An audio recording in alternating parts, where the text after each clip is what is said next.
Janitor from Saudi Arabia right now is kumikita na more than ang sinasahod niya sa pag-iibang bansa. So, hi! SJ Rico! Hi ka naman sa mga OFW na nanonood right now. Hi everyone! I'm SJ Rico, dati pong OFW janitor sa Saudi for 2 years and right now nagnenegosyo na. You know what? While nagkukwentuhan kami, sabi niya 2 years daw siya sa abroad bilang janitor and 2 years din siya dito sa negosyo. Pero before that, kumusta yung buhay OFW? Kasi never ako nakapag-experience sa mag-abroad. Pero ikaw, kumusta naman? Before, akala ko ang pagiging OFW ko, dun na talaga mababago yung buhay ko. Pero good news, kasi in reality pala, sarili mo lang yung pinakakampi mo dun. Kumbaga lahat ng sasabihin ng amo ko, gagawin ko siya. For 2 years yan. Kasi ang trabaho ko dun, magkuskus talaga ng bahay eh. Iba't ibang bahay yung mga pinapasukan ko everyday. Anong bahay yung pinakamalaki na experience? So actually, may napasukan ako dun na para siyang mall.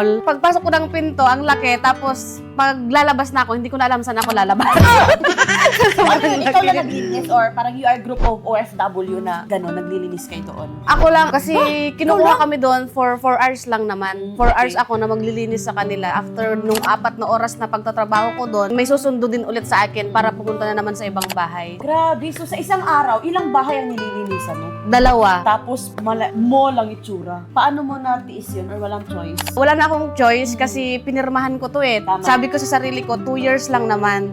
Pero napapaisip ako noon na kung uuwi naman ako ng Pilipinas, mahirap din. Tama. Kaya nga maraming OFW na yung iba, 2 years lang. Tapos need pa ng pera sa Pilipinas. So, kaya okay, extend na naman. Yes. Pero ito si SJ is na-meet niya tong negosyo na to, nandito na siya sa Pinas. So, Yes. paanong set up yun? Anong nangyari? That time, nag-decide ako na umuwi sa Pilipinas kasi mag-a-apply ulit ng panibagong trabaho, pero ibang bansa Kasi ulit. ayaw mo nang bumalik. Oo, ayaw ko na yung trabaho Ayaw na na yun. mag-janitor. Oo, bago naman, kahit katulong ulit, basta ibang bansa naman, parang ganun yung sa akin.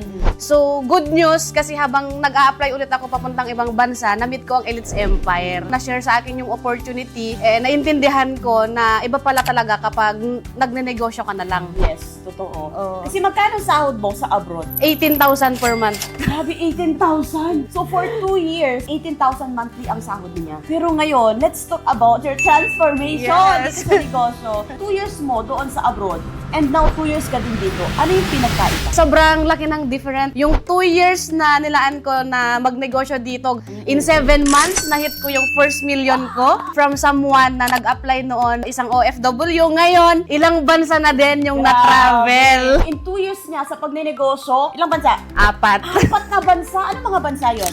Vietnam, Thailand, Cambodia, and Korea. Wow! Grabe, Yes. 4 na bansa in 2 years para mag-enjoy. Maliban sa results na nabigay sa'yo ng community natin, ano pa? Ano yung nabago sa isang SJ Rico? Pinaka nabago talaga sa akin is yung paano na ako mag-isip and mas nangarap ako ng malaki. Kasi before, akala ko hanggang pagiging katulong na lang yung kaya kong gawin, maging utusan na lang ng iba't ibang tao para lang kumita ng pera. Pero dito sa Elites Empire, naturuan ako na maraming pwede kong gawin para mas kumita pa, para sa deserve ko na buhay at para sa family ko. Kaya yun yung sobrang kong pinagpapasalamat kasi nabigyan ako ng chance para maniwala sa sarili ko na there's more in life. Kasi that's priceless eh. Maliban sa mga results, income, travel, Yes. ang pinaka number 1 talaga na naitulong ng community na to is yung nangarap ka ng malaki ulit. Yes. Na meron pala, na kahit nasa Pilipinas, kaya kong kumita ng malaki. So ngayon, anong message mo sa mga OFW na nanonood sa atin ngayon? Sa lahat ng mga OFW na nakakapanood ng video na to, congrats kasi katulad mo lang ako before, na-inspire lang din sa mga nabago ang buhay nasa Pilipinas lang. And the moment nakita mo to, may purpose to and naniniwala ako, kung ako nga isang janitor lang noon, hindi naman magaling, ginawa tong opportunity na to, inaral ko din, nagpa-guide sa mga mentors, and right now, yung life ko, sobrang ganda na.